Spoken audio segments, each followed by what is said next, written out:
તો hello guys, તો good morning. તો તમારું સ્વાગત છે અમારા નવા વિડીયો પર. તો અમે આવી ગયા છે ક્ષેત્રમાં. આ છે તમાકુ યાદવાની છે. જો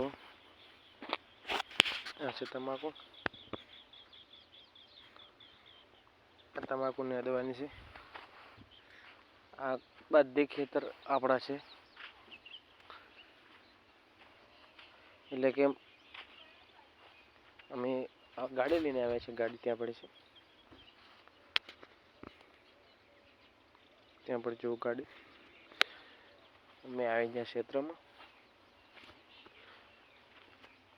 કામ કરવાનું. અને આ છું હું. તમે મને તો જોયેલું છે.